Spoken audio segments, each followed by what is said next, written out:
Halo,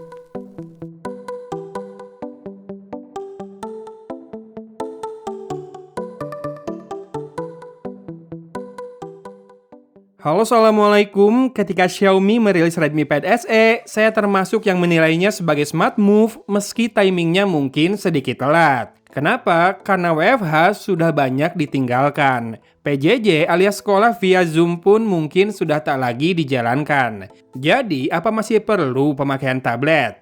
Jawabannya sebetulnya mungkin masih ya. Saya setuju kok ketika salah satu brand mengatakan bahwa setidaknya di satu rumah itu harus ada satu tablet. Iya, karena bisa buat gantiin TV, semisal pas saya mau nonton bola dan si kecil masih asyik sama Paw Petros. Dan juga bisa buat main board game bareng sama istri atau anak. Maaf, yang masih sendiri boleh skip yang ini ya. Lalu bisa buat dipakai meeting bentar kalau lagi malas nyalain laptop. Atau bisa juga buat baca resep pas masak. Atau mungkin kayak saya, buat baca naskah saat rekam suara untuk video-video ulasan yang saya buat. Beberapa hal di atas bagi saya lebih nyaman dilakukan dengan layar besar daripada di smartphone. Dan karena nggak sering-sering, saya rasa satu tablet buat satu keluarga sudah cukup. Nggak usah satu tablet per kepala. Plus karena di rumah saja, maka pilihan Xiaomi untuk hanya menghadirkan tablet Wi-Fi only, bagi saya sudah pas. Buat yang butuh pakai di luar rumah, solusinya paling tethering dari smartphone atau tandem bareng MiFi atau paling mentok ya pakai Wi-Fi gratisan. Kalau keke, tabletnya kudu punya koneksi data seluler, silakan tambah budget dan berpaling ke brand lain untuk saat ini. Lalu, apa keunggulan dari Redmi Pad SE ini? Kalau menurut saya, di harga yang secara psikologis pas banget, tablet ini menawarkan satu, layar lebih besar dibanding tablet dari beberapa brand besar lain yang rata-rata ukurannya 8 inci di harga yang setara. Kedua, panel layar yang sedap dipandang dan juga kerapatannya cukup. Ketiga, dapur pacunya lebih bertenaga, Qualcomm pula, 6 nanometer pula. Sejauh ini, tablet maksimal 2 juta rupiah, rasanya ini yang paling menjanjikan dari sisi spek teknis. Keempat, ada sih yang secara spek lumayan menjanjikan, tapi entah itu dari brand yang nggak jualan resmi di Indonesia atau brand resmi tapi white labeling dari produk luar. Kelima, ada juga yang speknya mirip, brand besar juga, tapi harganya 2 kali lipat. Yang mending ini ya. Keenam, ada yang spek wani diadu, harganya juga wani, tapi nggak ada GMS, jadi YouTubean kudu di browser. Tahu lah ya. Tenang, jangan dibawa flaming ya. Saya nggak sebut brand atau produk apa, sebatas sedikit perbandingan umum saja yang jadi dasar mengapa Redmi Pad SE ini dibilang sangat valuable. Anyway, buat yang nanya, bisa nggak tablet ini dicolok ke layar monitor? Jawabannya bisa. Jangan dipotong di sini ya. Bisa dicolok ke monitor, cuma nggak muncul apa-apa ya di monitornya. Jadi nggak bisa buat mirroring apalagi extend display ya guys. 2 juta loh. Ya memang Redmi Pad SE sejauh ini cuma saya pakai buat layar saat baca naskah pas voiceover karena enak. 11 inci, gede buat baca dengan jarak agak jauh karena di antara mulut saya dan tablet ini ada mikrofon kondenser. Saya pun bisa split layarnya jadi 2 bagian jika butuh baca naskah sambil buka aplikasi lain. Kalau mau maksa, sebetulnya bisa jadi 3 bagian. 2 splitted screen plus 1 floating window ya. Jadi UX tabletnya lebih terasa lah, nggak kayak HP digedein amat. Layarnya juga masih oke buat nonton, tablet Android ini masih saya perlukan buat nonton Kamen Rider soalnya ya. Ketajamannya jelas di bawah HP karena sama-sama resolusi Full HD+, tapi dimensinya jauh lebih besar kan, kayak di stretch gitu. Termasuk pas dipakai main PUBG Mobile juga, grafisnya kerasa lebih kotak-kotak. Dan memang settingan grafisnya juga agak rendah ya, cuma dapat smooth high atau balance medium. Meski memang gameplay lancar, tapi pegal juga sih main di Erangel pakai tablet ini mah. Iya, kan lebih besar dan lebih berat juga. Makanya tadi saya bilang ini enaknya tuh buat main board games kan? Dan untuk tablet 2 juta begini, dibekali 4 buah stereo speaker itu tentu jadi kelebihan juga dong. Apalagi saya dengarkan outputnya itu masuk ke kategori enjoyable ya, nggak hanya usable.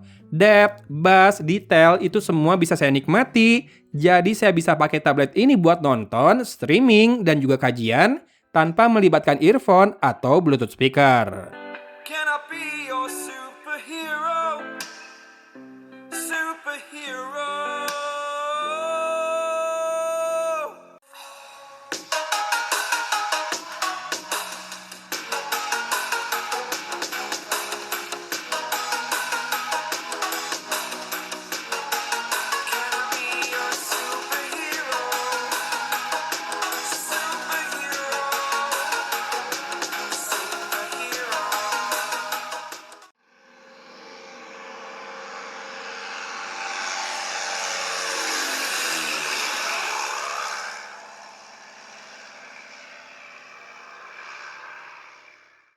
Anyway, kalau kamu mau pakai earphone kabel, masih ada jack audio juga ya di Redmi Pad SE ini, sesuatu yang tidak ada di Xiaomi Pad 6 sekalipun. Untuk performa, Snapdragon 680 ini cukup kok buat multimedia, kerja ringan, even game menengah. Skor Antutu yang mencapai angka 260 ribuan buat harga 2 juta sih wani lah ya. Meski memang storage 128 GB-nya masih pakai eMMC. Terlihat dari skor tes storage yang masih di 15 ribuan saja. Anyway, baterai nggak saya tes ya, karena lama habisnya. Gede kok baterainya, wifi only pula, banyakkan standby dan idle pula. Rasanya bisa tahan berhari-hari, mungkin sepekan ya. Kecuali kalau kamu pakai terus jadi gaming station, atau mungkin jadi head unit di mobil. So, tidak ada kesimpulan lain selain wani. Iya, maksudnya berani lah ya, harga segitu dapat tablet sebagus ini. Apalagi layanan Purna Jual Xiaomi juga hadir di beberapa kota. Alasan-alasan lainnya sudah saya buatkan poin-poin tadi ya.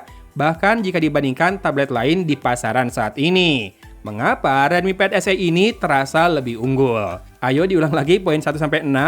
Jadi sekarang tinggal nyiapin duitnya aja kan? Bener nggak? Sip, saya bantu taruh linknya di deskripsi kalau kamu mau beli online. Videonya sampai di sini. Thanks for watching ya guys. Dari kota Cimahi, Agon pamit undur diri. Wassalamualaikum warahmatullahi wabarakatuh.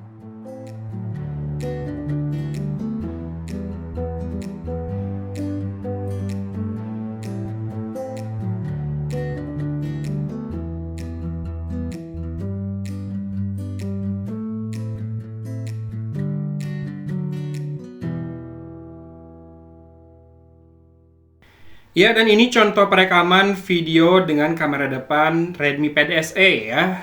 Full HD 30 fps. Background blurnya kayaknya nggak di aplikasi kamera juga kali ya. Silahkan disimak aja audionya segini. Cukup nggak buat misalkan dipakai meeting atau video call?